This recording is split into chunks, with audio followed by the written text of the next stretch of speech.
فلاں کام میں نے آپ اپنے حساب سے اب درست سمت کرتے ہیں، لیکن یہ بیچ میں سے ایک مصیبت اور آ گئی تو کس اینگل سے دیکھنا ہے؟ ترمذی شریف کی حدیث سنیے، نبی پاک علیہ السلام نے فرمایا رب جسے بڑا ثواب دینا چاہتا ہے نا اسے بڑی آزمائش میں مبتلا کرتا ہے۔ اور اگلے لفظ سنیں گے تو آپ اور خوش ہو جائیں گے۔ حضور فرماتے ہیں جب اللہ تعالیٰ کسی قوم سے محبت کرتا ہے نا تو پھر انہیں آزمائش میں ڈال دیتا ہے، جو اس آزمائش میں رب سے راضی رہے نا رب بھی اس سے راضی رہتا ہے، اور جو اس آزمائش میں ناراض ہو جائے نا، شکوے کرنے لگ جائے رب کے، اللہ بھی اس سے ناراض ہو جاتا ہے۔ آزمائشیں تو آئیں گی، دکھ تو آئیں گی، یہ آ جاتے ہیں، ان کا بڑا مزہ ہوتا ہے۔ آپ کو پتہ ہے زخموں کا بھی مزہ ہوتا ہے، زخم ٹھیک ہونے پہ آ جائے نا کبھی، اس پر انگلی رکھ کے دیکھے مزہ آتا ہے، اس پر ہلکی ہلکی خارش کرنے کو جی چاہتا ہے زخم، لیکن اگر پکا ہو جائے نا تو مزہ دینے لگ جاتا ہے۔ زخموں کو پکا لو، زخموں کو پختہ کر لو، یہ مزہ دینے لگ جائیں گے۔ اگر آپ زخموں کو پکائیں گے نہیں، کچا زخم رشتہ ہے، لیکن پکا ہو جائے پھر مزہ دیتا ہے۔ تکلیف اگر آپ سمجھیں کہ میرے محبوب کی طرف سے آئی، ویسے محبوب پہ غصہ نہیں آتا، پتہ آپ کو، جس سے پیار ہو جائے اس کی بری باتیں بھی انسان کو اچھی لگتی، اس کا عیب نظر نہیں آتا۔ آپ کو کبھی یہ اندازہ ہو جائے نا کہ دکھ جو آیا ہے، تکلیف جو آئی ہے، راحت جو آئی ہے، کرم جو آیا ہے، عطا جو آئی، تو یہ آئی ہے محبوب کی طرف سے، یعنی دکھ آیا ہے، آیا کدھر سے ہے؟ اچھا چلے ٹھہرے آپ رکے، میں بتاتا ہوں آپ کو۔ میں ایک دفعہ نا بیمار تھا زیادہ، اور منفرد بات یہ، انوکھی بات یہ کہ میرا ایک بچہ بھی بیمار تھا، اور اس پر تھوڑی سی مشکل یہ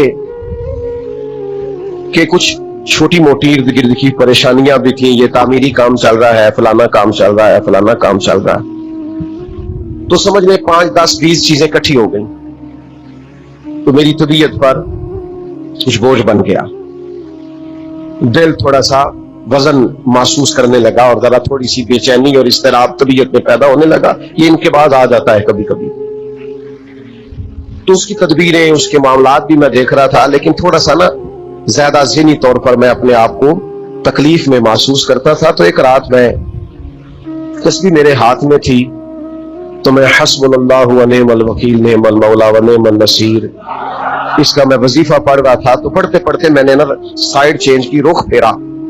اچھا کبھی کبھی یہ ہوتا ہے کہ آپ کے اندر سے ہی دکھ اٹھ رہا ہوتا ہے، اور کئی دفعہ آپ کے اندر سے اس کو اٹھ آتا ہے، جواب آ جاتا ہے، یعنی آپ کا دل بھی تو مفتی ہے نا، وہ بھی تو فتوے جاری کرتا ہے نا، آپ کی روح بھی تو عالم ہے نا، وہ بھی تو آپ کو مسئلے بتاتی ہے نا، آپ کا ذہن بھی بہت بڑا، یہ کئی دفعہ جب اداس ہوتا ہے تو اس نے کوئی مایوسی سوچ لی ہے، طے کر لی، خوش ہوتا ہے تو اس نے اندر سے ہی کوئی نعمت تلاش لی۔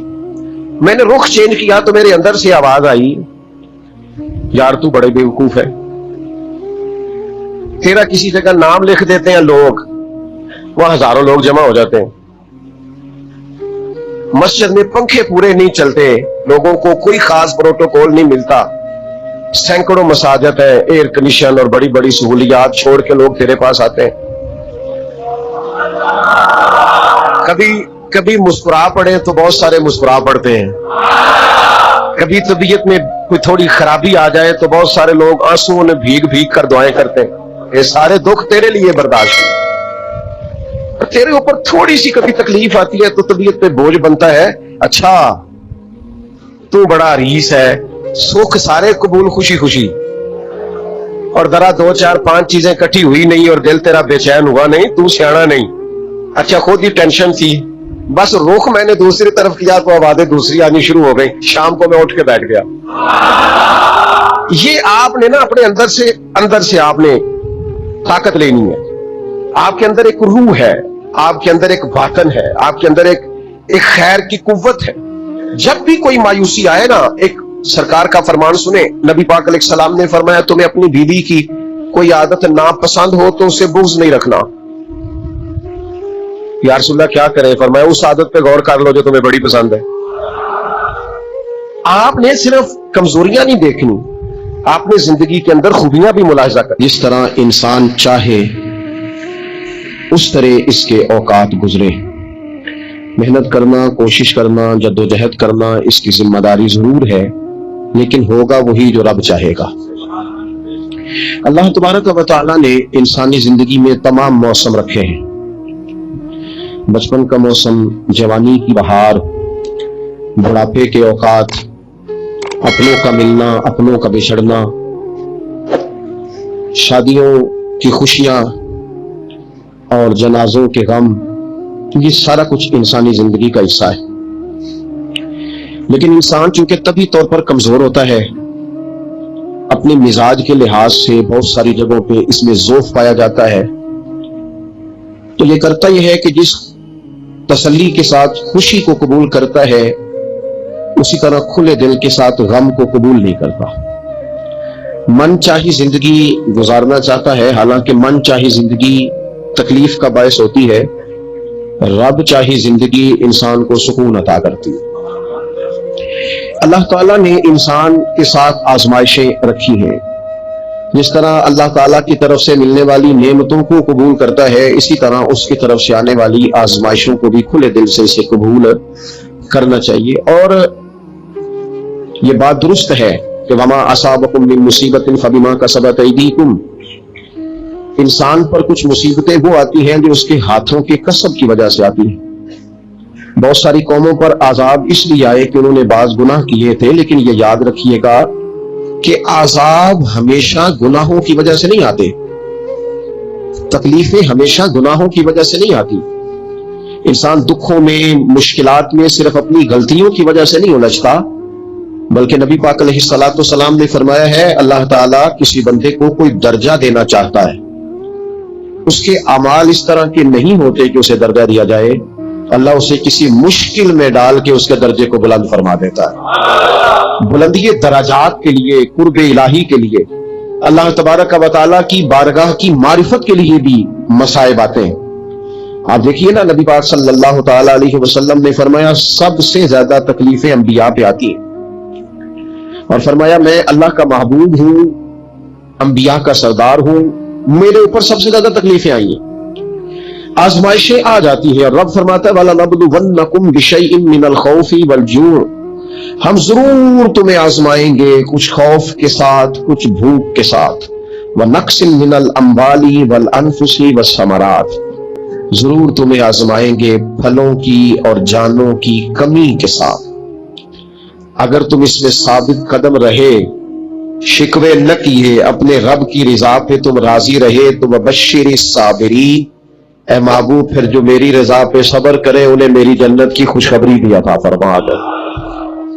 ہم تمہیں ضرور آزمائیں گے، خوف بھی، بھوک بھی، مالوں اور جانوں کی کمی بھی.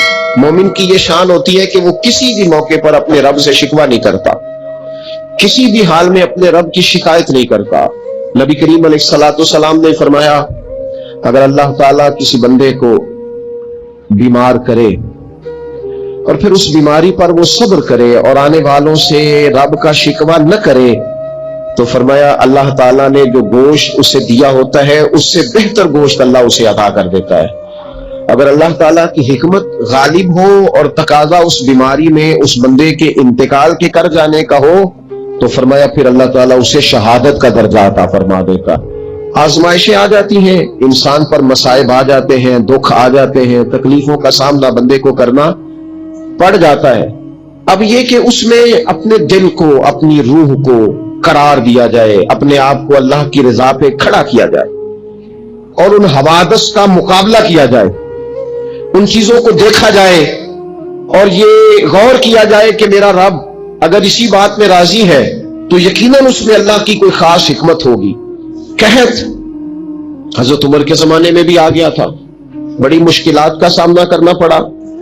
تو ان مصائب میں انسان کو تھوڑا سا پہلے تو ہمت کرنی ہے، پھر اس میں کرنے کا جو کام ہے وہ یہ ہے کہ سب سے پہلا کام تو یہ ہے کہ اپنے رب کی بارگاہ میں کھل کے دعا مانگی جائے، اللہ تبارک و تعالیٰ کے حضور التجائیں کی جائیں، دعائیں کی جائیں، رب کریم کو منایا جائے. حضرت عمر فاروق رضی اللہ تعالیٰ عنہ کے زمانے میں جب قحط آیا تھا تو حضرت عمر نبی پاک علیہ السلام کے چچا کو حضرت عباس رضی اللہ تعالیٰ عنہ کو لے کے میدان میں نکلے تھے، اور کیا خوبصورت لفظ انہوں نے ترتیب دیے تھے، عرض کرتے تھے مالک پہلے ہم تیری بارگاہ میں محبوب پاک کو لے کے آیا کرتے تھے، آج محبوب نے ظاہری وصال کیا ہے تو تیرے محبوب کے چچا کو لے کے آئے، تو اے اللہ تو مہربانی فرما اپنے محبوب کے چچا کا صدقہ ہمیں بارش عطا فرما۔ تو بس حضرت عمر نے وہ دعا مانگی، حضرت عباس کو وسیلہ بنایا تو اللہ نے بارش عطا فرما دی۔ اچھا پھر یہ دونوں چیزیں ہمیں حدیث صحیح میں ملتی ہیں۔ ایک نوجوان نے، ایک شخص نے آ کے حضور کی بارگاہ میں عرض کی یا رسول اللہ بارش نہیں ہوتی، دعا کر دیں، تو نبی پاک نے ہاتھ اٹھائے دعا کے لیے، اتنے ہاتھ بلند کیے کہ بغلوں کی سفیدی نظر آنے لگی۔ وہ کہتے ہیں ابھی محبوب کے دستے مبارک پوری طرح چہرے پر پھرے نہیں تھے کہ اللہ نے بارش عطا کر دی۔ پھر پورا ہفتہ بارش ہوتی رہی تو لوگوں کو اب بارش کی کثرت کی وجہ سے بعض مسائل بننے لگے تو وہ پھر حاضر ہوئے، عرض کی یا رسول اللہ دعا فرما دیں اب تو کچھ مشکلات بڑھنے لگی ہے، تو حضور نے پھر ہاتھ اٹھائے کہ اے اللہ اپنا فضل نصیب فرما، مہربانی فرما، کبھی بارش کی ضرورت ہوتی ہے اور کبھی بارشوں کا کثرت سے ہونا وہ تکلیف کا باعث ہو جاتا ہے بعض جگہوں پر۔ تو کہتے ہیں پھر حضور نے دعا فرمائی، ابھی چہرے پہ ہاتھ نہیں پھیرے تھے کہ مدینہ منورہ میں بارش ختم ہو گئی۔ تو سب سے پہلا اور ضروری کام ہمارا آج مزاج بن گیا ہے کہ ہم تبصرے کرتے ہیں، سیاست کرتے ہیں، اس پر بیٹھ کر اب ایک اور دور آ گیا ہے، ویڈیو بناتے ہیں، موبائل چلاتے ہیں، جو کہ بہت بڑا امتحان ہے ہمارے لیے کہ صرف 20 منٹ موبائل کو ہاتھ نہ لگائیں، بہت بڑا امتحان ہے۔ ہو سکتا ہے بہت سارے لوگ بڑی تکلیف میں آ جائیں کہ پورے 20 منٹ گزر گئے، اس پہ ویڈیو بنائیں گے، اس پہ کمنٹس کریں گے، اس پہ یہ کام ہم کرتے ہیں۔ حالانکہ اگر کوئی ایسی مشکل آ جائے تو شریعت نے ہمیں یہ سبق دیا کہ پہلے دعا، پہلے اللہ کی بارگاہ میں حاضری۔ اکبر الہ آبادی نے کہا تھا کہ مصیبت میں بھی اب یاد خدا ہم کو نہیں آتی، دعا منہ سے نہ نکلی، جیبوں سے عرضیاں ہی نکلی۔ ہم محکموں میں درخواستیں دیتے ہیں لیکن دعا کی طرف بڑھتے بڑا خوبصورت کام ہے۔ سب سے پہلے تو یہ کریں کہ وہ جو ہمارے بھائی تکلیف میں ہیں، مجبوری میں ہیں، ان کے لیے اپنے رب کی بارگاہ میں عرض کریں کہ مالک قدرتوں کا مالک تو تو ہے، ہر چیز تو تیرے دستے کرم میں ہے، اور تو کریم اتنا ہے کہ بندوں پہ تو غضب نہیں زیادہ فرماتا، رحمت ہی زیادہ فرماتا ہے، اور تیری رحمت تیرے غضب پر غلبہ رکھتی ہے، اس لیے مالک تو کرم فرما، اور یہ جو لوگ ہیں تو انہیں اپنے فضل سے ہی آسانی عطا فرما تاکہ اس مشکل سے نکل آئیں۔ جن دنوں قحط آیا تھا نا مکہ مکرمہ مدینہ طیبہ میں حضرت عمر کے زمانے میں، تو حضرت عمر فاروق فرماتے ہیں میں نے بغیر گھی کے کبھی کھانا نہیں کھایا تھا، لیکن میں نے قسم اٹھا لی تھی کہ جب تک سب لوگوں کو راشن کھانا میسر نہیں آتا میں بھی گھی نہیں کھاؤں گا۔ یہ جو اضافی اخراجات ہیں، ایڈوانس گاڑیاں بک کرانا، نئے ماڈل کے موبائل خریدنا، یہ جو ہمارے صرف ناز نخرے ہیں، صرف ان کو تھوڑا سا کلوز کر لو۔ عجیب بات ہے نا، عجیب ظلم ہے نا کہ ایک بچہ رات کو اس لیے کھانا نہیں کھا رہا کہ اس کی مرضی کا پکا ہوا نہیں، اور ایک طرف میرے ہی وطن میں اس ویڈیو نے بھی میری چیخیں نکلوا دی جس میں ایک بیٹی، اور اس کی عمر بھی بالکل اتنی ہے جتنی میری بیٹی کی عمر ہے، اس سے وہ صافی پوچھتا ہے، پاؤں اس کے ننگے ہیں اور پاؤں پہ کیڑے چڑھ رہے ہیں، تو اس سے پوچھتا ہے پتر کیا چاہیے؟ وہ کہتی ہے صرف روٹی کھانی ہے، کوئی مطالبہ نہیں، کوئی مطالبہ نہیں، روٹی کا دکھ نہ پوچھو کہ روٹی بندہ کھا جا دیجیے، روٹی بندہ کھا جا۔ اللہ کریم نے فرمایا وَتَعَاوَنُوا عَلَى الْبِرِّ وَالتَّقْوَىٰ، جب تقوی اور پرہیزگاری کا معاملہ ہو تو ایک دوسرے کے ساتھ تعاون کرو، ایک دوسرے کے ساتھ تعاون کرو، ایک دوسرے کا آگے بڑھ کے بازو تھامو، خیر کے کاموں میں ایک دوسرے کی مدد کرو، آگے نکلو۔ ہو جاتا ہے کبھی کبھی ایسا کہ ایک بھائی کے پاس بہت زیادہ مال ہوتا ہے، دوسرے کے پاس کم ہوتا ہے، اور نبی پاک صلی اللہ تعالی علیہ وسلم نے ارشاد فرمایا کہ یاد رکھنا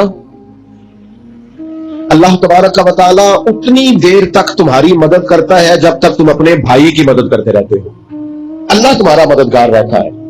اور یہ جو مسلمان ہوتے ہیں، مومن کلمہ پڑھنے والے، ان کے بارے میں میرے نبی پاک علیہ الصلوۃ والسلام نے فرمایا کہ یہ ایک جسم کی مانند ہے، ایک جسم کی طرح ہے۔ مومن ایک جسم کی طرح ہے، جس طرح یہ پورا جسم ہوتا ہے، اور حضور نے مثال دے کے بات سمجھائی، فرمایا جسم کا ایک حصہ تکلیف میں ہونا تو سارا جسم اس کا کرب محسوس کرتا ہے، یعنی درد صرف دانت میں ہے لیکن روٹی کھانے کو دل نہیں کرتا، کسی سے بات کرنے کو دل نہیں کرتا, اٹھ کے باہر جانے کو طبیعت ہے نہیں چاہتی, پورا وجود اس کا کرب, اس کی تکلیف محسوس کرتا ہے.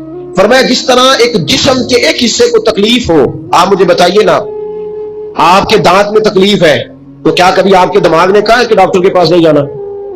پیروں نے کہا ہے میں نے نہیں چل کے جانا, یہ تو مسئلہ صرف اور صرف دانت کا ہے, دانت جانے اس کا کام جانے؟ ایسا ہوتا نہیں.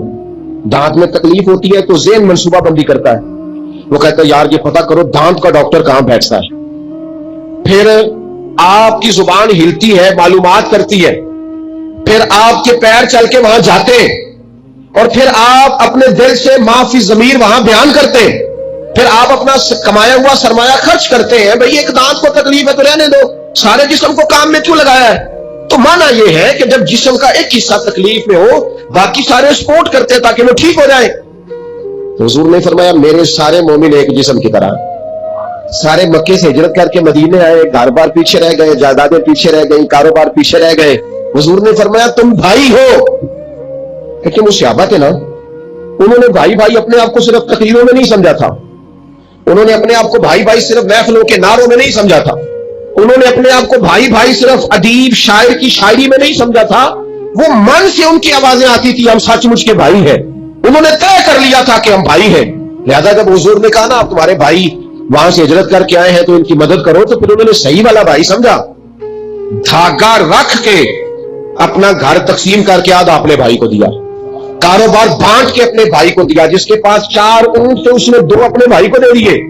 چلتے کاروباروں میں بھائیوں کو شریک بنا لیا.